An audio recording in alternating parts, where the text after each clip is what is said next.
Hello everyone. Welcome to a book review. Do you take business?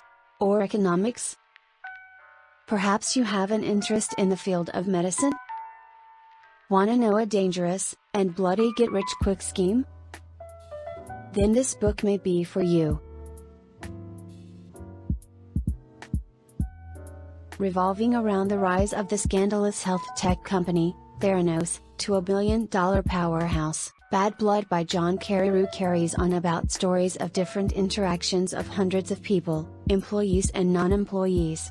With Elizabeth Holmes, founder of Theranos and queen of copying everything Steve Jobs did, while he was still alive, the horrors, dramas, secrets and lies in a Silicon Valley startup. Being a Stanford dropout, she deceives many investors for almost $1 billion. And would fire any of her employees who dares to go against her, partnered up with her boyfriend Sunny Balwani, who is 20 years older than her. The duo were unstoppable within Theranos walls, but that all fell apart when a series of journalism, John Carreyrou's included, and several regular investigations were conducted to dispute the several bold claims of the company. Well, I guess I should explain what her company does. Theranos claims to have the technology that allows blood tests with only a few drops of blood. While this may sound kind of not a big deal, it was actually quite a breakthrough at the time. With only a prick of a finger to draw in a small sample of blood, Theranos devices claims to be able to run several blood tests, which would be especially useful if deployed for war battlefields. And so they did. Or so she claimed they did. She managed to get America's second largest pharmaceutical corporation, Walgreens, to put Theranos devices into their shelves. She was also dreaming of one day putting Theranos devices into people's homes. And so imagine, able to run a test for cancer, or hepatitis, or syphilis, in your own house. It would have been revolutionary. But the problem is, Theranos devices never actually work.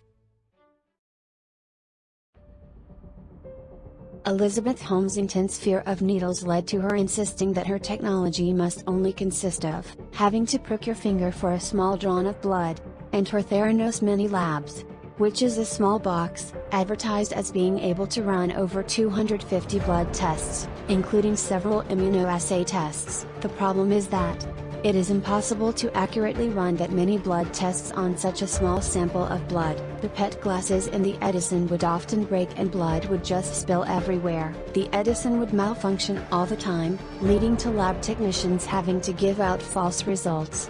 Or cheat. A former employee had voiced out a concern that if a test result is false positive, it may cause patients to have an unnecessary medical procedure.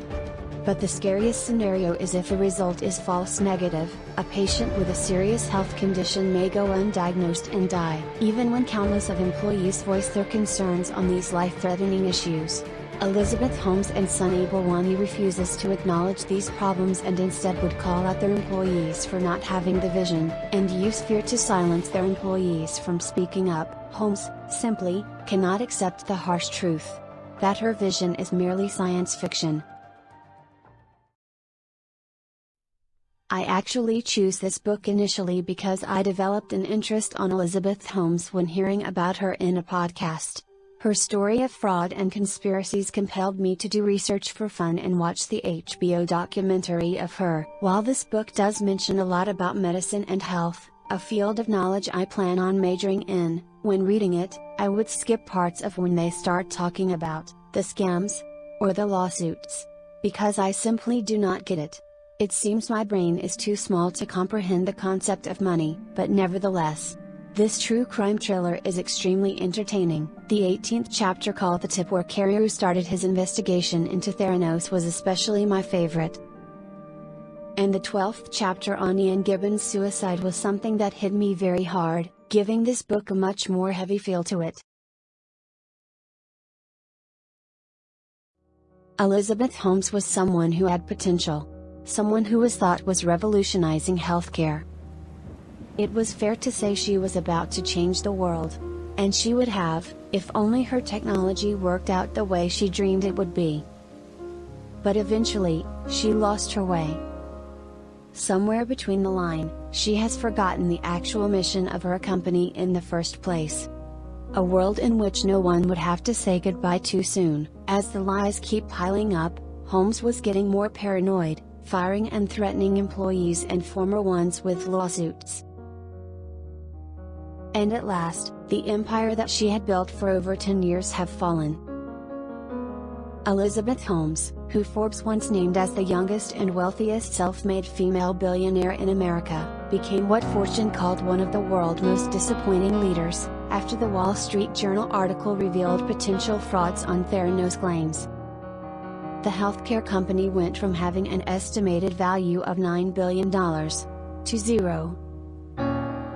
On June 15, 2018, Elizabeth Holmes and Sunny Balwani receives an indictment by a federal grand jury on 9 counts of wire fraud and 2 counts of conspiracy to commit wire fraud. Both have pleaded not guilty. A trial is set to begin in March of 2021, and both may be faced up to 20 years in prison.